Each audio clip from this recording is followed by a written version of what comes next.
உலகத்தின் ஆதிகுரு ஸ்ரீ காமபுஜண்ட குரு பகவான் அவதன் தர்மபத்தினியார் பகுலாதேவி தாயாரோடு இந்த தினமும் புதல்வார பொன்னாள் 26/3/2025 அன்று இவ்வுலகத்திற்கு அத்புதமாக காட்சியளிக்கிறார்.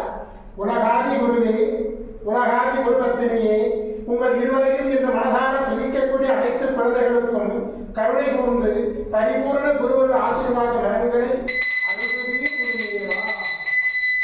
ஓம் சரவண மதகுரு கசடர வனமயே, ஓம் சரவண மதகுரு கசடர வனமயே, ஓம் சரவண மதகுரு கசடர வனமயாய ஸ்வாகா. ஓம் சத்யநாதம் யோதிநாதம் ஆகாரநாதம் பரமேஸ்வராசீர்வாதம். ஓம் நம சிவையே, ஓம் நம சிவையே, ஓம் நம சிவையே, ஓம் நம சிவையே, ஓம் நம சிவாய ஸ்வாகா. ஓம் குரு பிரம்மோ விஷ்ணு குருதேவோ மகேஸ்வரः குரு சாட்சாத் பரபிரம்மோ தஸ்மை ஸ்ரீ குருவே நமோ நமः. குருவருள் ஆசீர்வாதம், குருவருள் ஆசிகள் அருளன்புடன் ஸ்ரீ பாஸ்கர மகரிஷி. ஓம் நற்பவி நற்பவி நற்பவியே நமோ நமः.